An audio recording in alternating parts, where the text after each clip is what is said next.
Hello friends, welcome back to my YouTube channel stories by Sunita Saini. आज मैं आपके लिए एक हार्ट टचिंग स्टोरी लेकर आई हूँ और मुझे पूरी उम्मीद है आपको ये कहानी जरूर पसंद आएगी।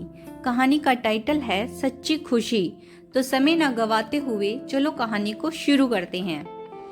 एक बार की बात है, एक बार एक पिता और पुत्र कहीं जा रहे थे तो उस पुत्र को कुछ मजाक सूझी, क्योंकि उसको रास्ते में किसी भिखारी के जूते दिखाई दिए। उसने पिता से कहा, पिताजी, अगर हम इन जूतों को छिपा दें तो कितना मजा आएगा।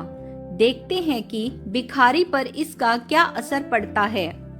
अब उसको तो मजाक सूझ रहा था, लेकिन पिताजी ने कहा, नहीं, किसी गरीब आदमी के साथ इस तरह का मजाक करना ठीक नहीं है।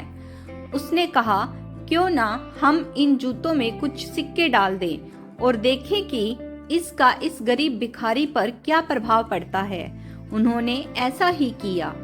जैसे ही भिखारी आया और उसने एक पांव अपने जूते में डाला तो उसको कुछ कठोर सा महसूस हुआ। उसने अंदर हाथ डाला तो उसको कुछ सिक्के दिखाई दिए।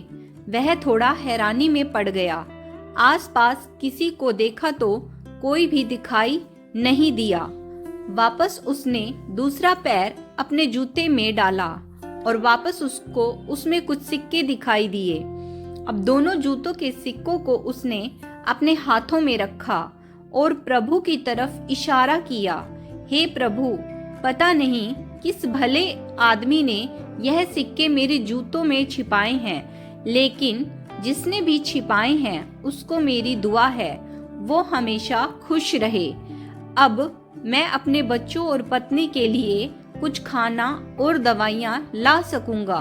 और इतना बोलकर वह चला गया। इस बात को पिता और पुत्र दोनों सुन रहे थे। अब पिता ने पुत्र से पूछा कि अब तुम मुझे बताओ कि तुम्हें कैसा महसूस हुआ, तुम्हारी पहले वाली मजाक या मेरा यह तरीका। तो उसने कहा, पिताजी, मैं आपसे क्षमा चाहता हूँ। अब मुझे समझ आ गया है कि सच्ची खुशी किस चीज में है। जब हम किसी का मजाक उड़ाते हैं तो हमें कुछ पल का आनंद मिलता है, लेकिन इससे हमें बद्दुआ मिलती है। लेकिन अगर हम किसी की मुश्किल परिस्थिति में मदद करते हैं तो हमें अंदर से खुशी मिलती है। यही सच्ची खुशी है। जब हम दूसरों को खुशी देते हैं तो हमें सच्ची खुशी मिलती है। तो दोस्तों, इसी तरह खुशियां बांटते रहिए और सच्ची खुशी को प्राप्त करते रहिए। ये कहानियां आप अपने बच्चों को भी जरूर सुनाइए। तो आज की कहानी आपको कैसी लगी कमेंट्स करके जरूर बताइएगा। धन्यवाद।